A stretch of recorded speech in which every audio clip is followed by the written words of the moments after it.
എന്താണ് Israel Iran പോരിന് പിന്നിലെന്ന് ചിന്തിച്ചു പോയാൽ ആ ബന്ധത്തിന് 7 പതിറ്റാണ്ടിന്റെ പഴക്കമുണ്ട്. ആദ്യം സുഹൃത്ത് ബന്ധത്തിലായിരുന്നെങ്കിൽ ഇറാനിലെ മതഭരണ മാറ്റങ്ങൾക്കനുസരിച്ച് ഇസ്രായേലുമായുള്ള ബന്ധത്തിൽ ശത്രുതയും സൗഹൃദ ബന്ധവും മാറി മാറി വന്നുവെന്ന് കാണാൻ കഴിയും.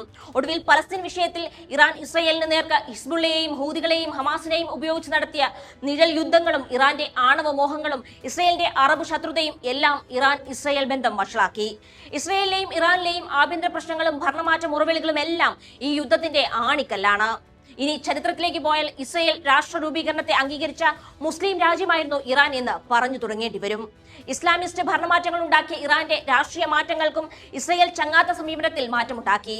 1947 ബ്രിട്ടീഷ് ഭരണം അവസാനിപ്പിച്ചതിനു ശേഷം പലസ്തീൻ പ്രശ്നത്തിന് പരിഹാരം കാണാൻ ഐക്യരാഷ്ട്രസഭ രൂപീകരിച്ച പ്രത്യേക സമിതിയിലെ 11 അംഗങ്ങളിൽ ഒന്നായിരുന്നു ഇറാൻ. 1948 ഇസ്രായേൽ രാഷ്ട്രം രൂപീകരിച്ചപ്പോൾ അംഗീകരിച്ച ഏറ്റവും കൂടുതൽ മുസ്ലിങ്ങളുള്ള രണ്ടാമത്തെ രാജ്യമായിരുന്നു ഇറാൻ. ഇന്ന് ഇസ്രായേലുമായി കൊമ്പുകോർക്കാൻ മടിക്കാത്ത എല്ലാ ഇസ്രായേൽ ബന്ധങ്ങളും അവസാനിപ്പിച്ചു എന്ന് പറയുന്ന തുർക്കിയായിരുന്നു ജൂതരാഷ്ട്ര രൂപീകരണത്തെ അംഗീകരിച്ച മറ്റൊരു മുസ്ലിം രാഷ്ട്രം.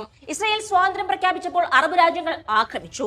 മാസങ്ങൾ നീണ്ടുനിന്ന പോരാട്ടത്തിൽ ഒന്നാം അറബ് ഇസ്രായേൽ യുദ്ധത്തിൽ ഇസ്രായേൽ വിജയിച്ചു. ഈ യുദ്ധത്തോടെ UN അംഗീകരിച്ചതിനേക്കാൾ കൂടുതൽ പ്രദേശം ഇസ്രായേൽ പിടിച്ചെടുത്തുവെന്നതാണ് വസ്തുത. ഇതോടെ ഇറാൻ നിലപാട് കടുപ്പിച്ച് ഐക്യരാഷ്ട്രസഭയിലേക്കുള്ള ഇസ്രായേലിന്റെ പ്രവേശനത്തിനെതിരെ വോട്ട് ചെയ്തു.